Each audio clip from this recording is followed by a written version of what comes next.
तो आज की इस वीडियो में हम डिकोड करने जा रहे हैं नाबार्ड ग्रेड ए, जो आपकी असिस्टेंट मैनेजर की पोस्ट आती है, नाबार्ड के द्वारा निकाली जाती है।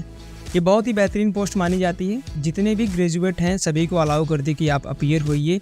ये मैटर नहीं करता कि आप कौन से ब्रांच से पढ़े हैं, कौन से बैकग्राउंड से हैं। तो इस वीडियो में आपको संपूर्ण जानकारी देने वाला हूँ नाबार्ड ग्रेड ए एग्ज़ाम के बारे में।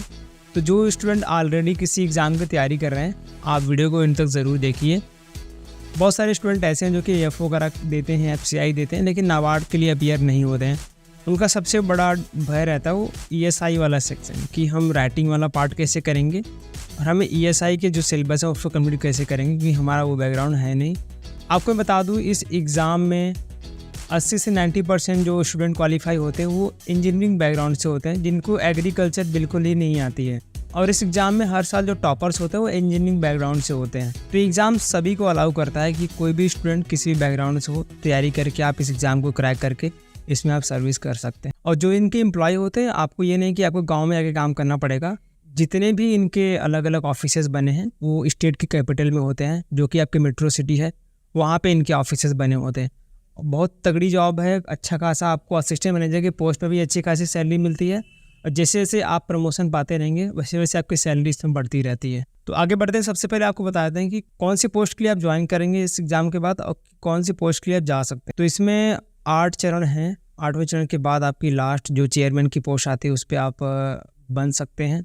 शुरुआत में आप ज्वाइन कर सकते हैं असिस्टेंट मैनेजर की, जो आपकी ग्रेड ए एग्ज़ाम होती है, उसके थ्रू आप असिस्टेंट मैनेजर की पोस्ट के लिए जाएंगे।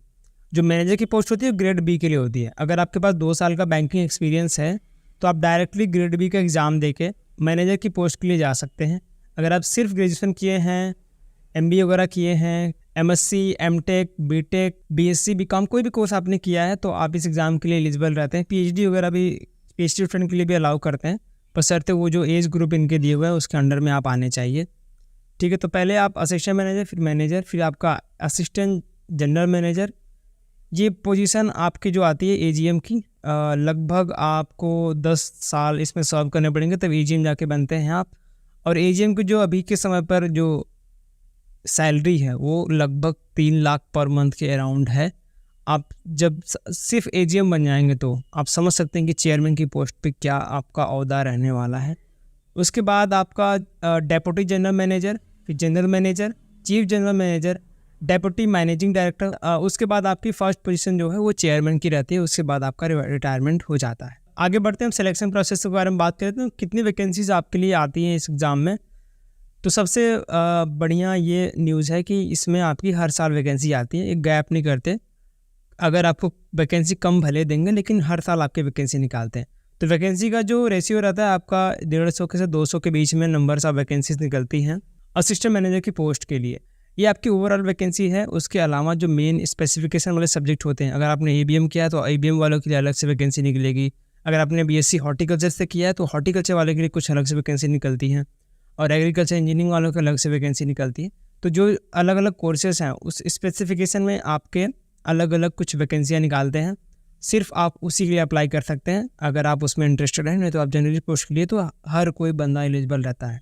तो ये एग्ज़ाम भी आपके 3 फेजेज़ में होते हैं। प्रीलिम्स होगा, उसके बाद मेंस होगा, उसके बाद आपका इंटरव्यू रहता है। तो अलग अलग हम बात कर लेते हैं कि पैटर्न क्या होने वाला है आपके एग्ज़ाम का।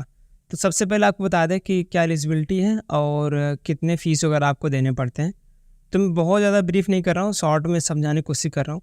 जो बिल्कुल नए हैं आपको समझ में आ जाएगा। अदर कैटेगरी के लिए 900 रुपये, SC ST PWC से है तो आपको 100 रुपये फॉर्म भरने के लगेंगे। ये एक्सपेक्टेड है, घट बढ़ भी सकता है, ये मुझे नहीं पता इस बार क्या होने वाला।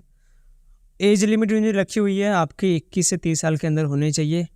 क्वालिफिकेशन की बात करें तो जर्नलिस्ट पोस्ट के लिए जो आपकी वैकेंसी निकलती है, उन्होंने बोला कि बैचलर डिग्री होनी चाहिए any subject from recognised university with minimum 60% marks. अगर आप SC ST PWC से हैं तो आपके 55% मार्क्स चाहिए। या आपने PG किया हो, PG की degree, MBA, PGDM, minimum 55% marks. अगर आप SC ST PWC से हैं तो आप 50% आपके PG में मार्क्स होने चाहिए। अगर आपने CA वगैरह कर लिया है, PhD आपने कर ली है, आप उसके एज ग्रुप के अंडर आ रहे हैं तो आप इस एग्ज़ाम के लिए अप्लाई कर सकते हैं, बशर्ते आपकी जो यूनिवर्सिटी है वो रिकॉग्नाइज होनी चाहिए UGC के द्वारा। थोड़ा सा मैं आपको बताता हूँ, जो स्टूडेंट एग्रीकल्चर से हैं और कौन कौन से ब्रांच वाले बच्चे इसके लिए एलिजिबल हैं। तो 4 साल की डिग्री आपकी होती है agriculture, horticulture, animal husbandry, veterinary science, dairy science, fishery science, pisciculture, agriculture marketing and corporation and banking, agri forestry, agriculture biotechnology, food science, agriculture business management जो आपका एबीएम होता है, food technology, dairy technology, agriculture engineering and sericulture. ये सारे branch वाले बच्चे eligible रहते हैं इस एग्ज़ाम को देने के लिए, और कुछ स्पेसिफिक पोस्ट के लिए भी इनकी वैकेंसीज वगैरह आती हैं। तो आप चैनल को सब्सक्राइब कर सकते हैं, जैसे ही कोई नोटिफिकेशन आता है तो मैं आपको यहाँ पे अपडेट कर दूंगा। हमने इंटरव्यू भी डाल रखा है जिन्होंने नाबार्ड को क्रैक किया है बहुत ही कम ड्यूरेशन में, और उनकी स्ट्रैटेजी क्या रही है आप आई बटन पे क्लिक करके देख सकते हो वो इंटरव्यू, और डिस्क्रिप्शन में आपको लिंक मिल जाएगा। अब मैं आपको समझाता हूँ कि इस एग्ज़ाम का जो फेज़ 1 होता है, प्रीलिम्स के एग्ज़ाम का पैटर्न कैसा रहता है। तो पैटर्न के लिए सारे बैंकिंग एग्ज़ाम के 3-4 सब्जेक्ट सेम होते हैं। इसमें क्या है कि जो सबसे मेजर चीज़ रहती है उस पर आपको फोकस करना रहता है। तो इस एग्ज़ाम में प्री के फेज़ में ही 8 सब्जेक्ट होते हैं, जिसको देख के ही बहुत सारे लोग फॉर्म ही नहीं भरते कि भाई 8 सब्जेक्ट कौन तैयार करेगा। तो यहाँ पे मैं आपको बता दूँ 200 नंबर का जो पेपर होता है उसमें से 100 नंबर आपके किसी काम के नहीं है। 100 नंबर पे आपकी मेरिट बनती है, वो भी 3 सब्जेक्ट आपके कवर करने पे 100 नंबर हो जाते हैं। तो पहले जो सब्जेक्ट हैं आपके इंग्लिश लैंग्वेज 30 क्वेश्चन 30 मार्क्स के, सभी का सेक्शनल टाइम भी दिया रहता है।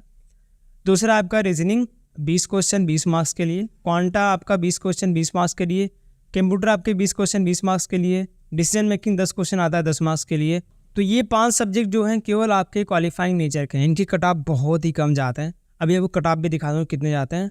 उसके बाद आपका मेरिट वाला सब्जेक्ट आ जाता है। पहला आपका जनरल अवेयरनेस 20 क्वेश्चन 20 मार्क्स के लिए, एग्रीकल्चर रूरल डेवलपमेंट जो कि फोकस करता है रूरल एरिया के लिए 40 क्वेश्चन 40 मार्क्स के लिए। उसके बाद आपका ESI economics and social issue 40 question 40 marks के लिए।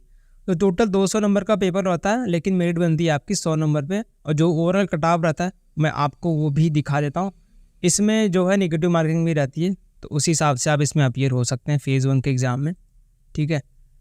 तो अब थोड़ा सा फेज़ 2 का पैटर्न बता देते हैं कि कैसा रहता है। तो फेज़ 2 आपके 2 पेपर कंसिस्ट करता है। पहला पेपर जो रहता है वो टोटली डिस्क्रिप्टिव रहता है, आपके इंग्लिश की राइटिंग का टेस्ट लेते हैं। ये 100 मार्क्स का पेपर रहता है, 90 मिनट आपको मिलते हैं, 6 क्वेश्चन आते हैं जिसमें से 3 क्वेश्चन आपको उसमें करने पड़ते हैं। तो डिस्क्रिप्टिव के लिए आपकी इंग्लिश काफ़ी अच्छी होनी चाहिए, ऐसे प्रेसी राइटिंग वगैरह काफ़ी अच्छी होनी चाहिए, टाइपिंग स्पीड अच्छी होनी चाहिए। टाइपिंग वगैरह आपकी अच्छी होगी तो 90 मिनट में आप 3 क्वेश्चन आराम से कर ले जाएंगे। तो उसमें भी आपके 100 मार्क्स के नंबर ये हो जाते हैं। और 100 मार्क्स का दूसरा पेपर जो रहता है उसमें जैसे 50-50% बांट दिया है इन्होंने कि 50% ऑब्जेक्टिव लेंगे, 50% आपके डिस्क्रिप्टिव रहते हैं।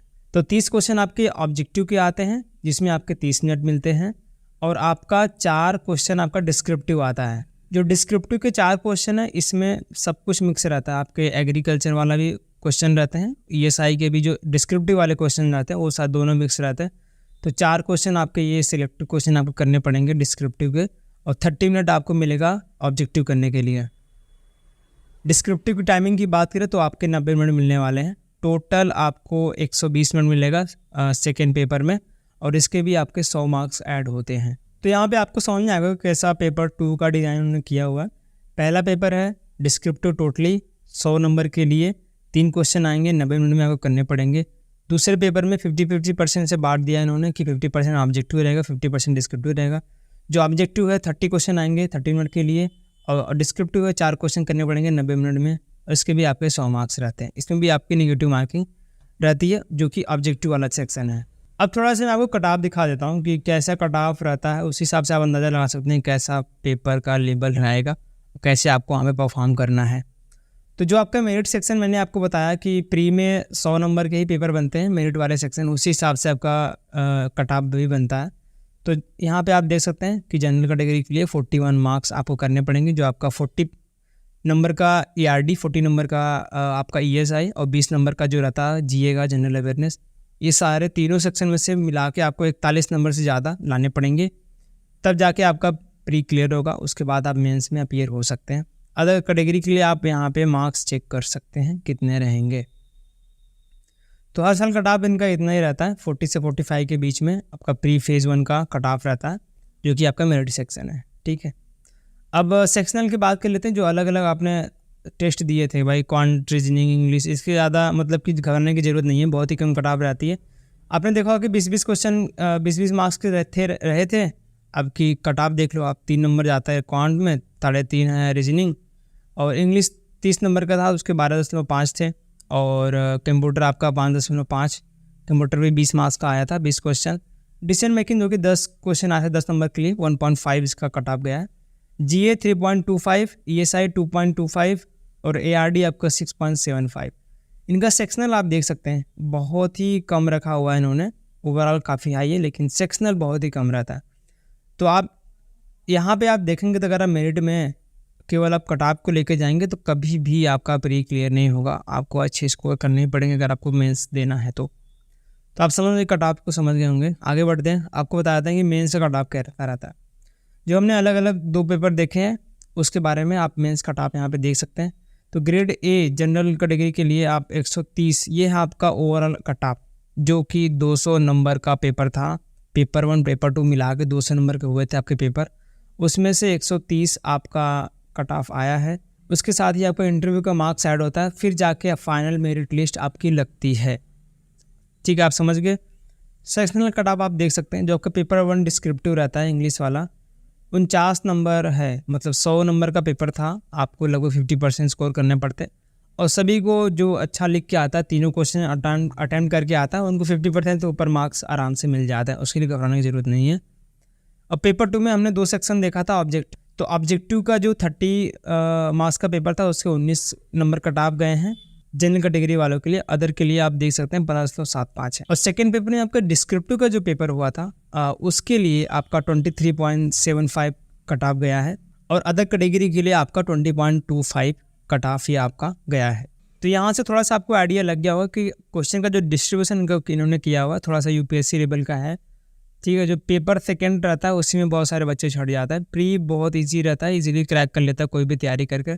मेन जो फोकस रहता है वो मेंस के ऊपर करते हैं ये। ठीक है, तो कट ऑफ भी हमने बता दी आपको, तो इससे आप आइडिया लगा सकते हैं आपको अपीयर होना है कि नहीं होना। मेंस कट ऑफ काफ़ी हाई रहता है, उसके लिए आपको अच्छी खासी प्रिपरेशन आपको चाहिए रहेगी।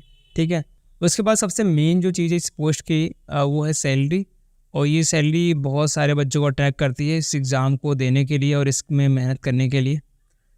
तो ओवरऑल मैं आपको बताता हूँ कि भाई 90 से 95,000 आपके बैलेंस बनने वाले हैं पर मंथ जैसे ही आप इसकी ज्वाइनिंग करेंगे। और भी जो अलग अलग बेस पे है सब कुछ आप देख सकते हैं यहाँ पे कैसा डिस्ट्रीब्यूशन का रहता है, लेकिन आपको मोटा मोटी सारे अलाउंसेस वगैरह मिला के 95,000 आराम से आपके बैंक अकाउंट में मिल जाते हैं। तो ये था वीडियो दोस्तों, हमने आपको शॉर्ट में चीज़ों को समझा दिया है कि कैसा पैटर्न वगैरह रहता है और कैसे क्वेश्चंस पूछे जाते हैं। अगर आपको सिलेबस डाउनलोड करना है इस एग्ज़ाम का तो डिस्क्रिप्शन में टेलीग्राम का लिंक है, वहाँ पे मैंने ARD का जो सेक्शन है उसका सिलेबस दे दिया है, तो आप वहाँ जाकर डाउनलोड कर सकते हैं और इनकी वेबसाइट पे पूरा सिलेबस मेंशन भी है। ठीक है, तो सबसे बेस्ट चीज़ क्या है इस एग्ज़ाम की प्रिपरेशन की कि आपको सब कुछ बता दिया इन्होंने कि भाई किस तरीके से क्वेश्चन पूछेंगे, किस तरीके से आपको तैयारी करनी है। ये सेक्शन इन्होंने दे दिया है भाई यही सेक्शन हमारे क्वेश्चन आएंगे, तो इस हिसाब से आप तैयारी भी कर सकते हैं। अगर आपको कंपटीशन वगैरह पसंद है कि भाई हाँ हम UPSC वालों से टक्कर ले सकते हैं जो काफ़ी दिनों से UPSC वगैरह देते हैं, जिनकी ESI राइटिंग वगैरह काफ़ी तगड़ी रहती है, वो बच्चे ही अपीयर होते हैं और उनसे आप कंपटीशन करना चाहते हैं तो आप इस एग्ज़ाम में ज़रूर से आइए, आपका स्वागत है। तो वीडियो देखने के लिए धन्यवाद। अगर आपको किसी अन्य एग्ज़ाम के बारे में जानकारी चाहिए तो अभी आप कमेंट करके बता सकते हैं। वीडियो को लाइक कर दीजिए, चैनल पर नए चैनल को सब्सक्राइब जरूर कर लीजिए। मिलेंगे आपको नेक्स्ट वीडियो में, तब तक के लिए धन्यवाद।